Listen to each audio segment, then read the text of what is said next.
امام حاکم نے المستدرک کے اندر اس حدیث پاک کو لکھا ہے کہ حضرت عبداللہ ابن عباس رضی اللہ تعالیٰ عنہ آپ فرماتے ہیں کہ ایک اعرابی بارگاہ رسالت میں اونٹنی لے کے حاضر ہوا، اونٹنی کو مسجد کے دروازے پر باندھا اور باندھنے کے بعد حضور کی بارگاہ میں حاضر ہو گیا۔ نبی پاک صلی اللہ علیہ وسلم کے پاس جو بھی اس کا مقصد تھا جب وہ پورا ہو گیا، اٹھ کے جانے لگا، اجازت مانگنے لگا، تو لوگوں نے اس کی شکایت لگا دی، یا رسول اللہ یہ جو اونٹنی لے کے آیا ہے یہ چوری کی ہے۔ نبی پاک صلی اللہ علیہ وسلم نے اس کی طرف متوجہ ہو کے فرمایا بھائی یہ لوگ کیا کہہ رہے ہیں؟ تو اس نے کوئی جواب نہ دیا، سر جھکا کے بیٹھ گیا اور زمین پر انگلی سے کریدنے لگا۔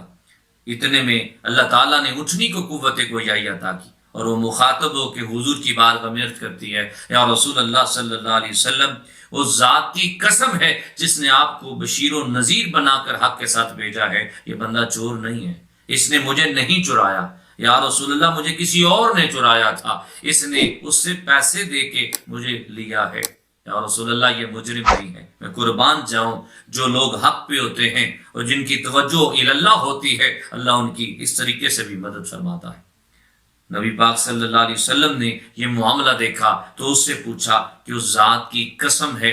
کہ جس نے تیری گواہی کے لیے ایک اونٹنی کو قوت گویائی عطا کی ہے، بتا تو صحیح زمین پہ کوریدتے ہوئے زبان سے کلمات کیا کہہ رہا تھا؟ تو اس نے عرض کیا، یا رسول اللہ صلی اللہ علیہ وسلم میں نے چند باتیں اپنے رب سے کی، میں نے عرض کیا ہے مالک تو ایسا رب تو نہیں ہے جس کو ہم نے اپنی طرف سے گڑھ لیا ہو، تیرا کوئی شریک بھی نہیں ہے کہ جو ہماری مدد کرے، اے مالک و مولا تیری ذات اتنی بلند ہے جو تو خود اپنے بارے میں فرماتا ہے تو ویسا ہی ہے، بلکہ اس سے بھی بلند و بالا، ہماری سوچوں سے بھی اعلیٰ۔ اے اللہ میں تیری بارگاہ میں سوال کرتا ہوں کہ محمد صلی اللہ علیہ وسلم اور ان کی آل پر رحمت بھیج اور مجھے اس مصیبت سے چھٹکارا عطا فرما۔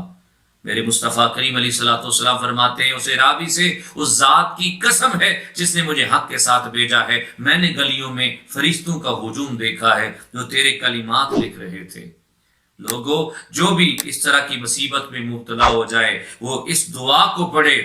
ان کلمات کو پڑھے، اللہ ان کلمات کا صدقہ اسے اس مصیبت سے نجات عطا فرما دے گا۔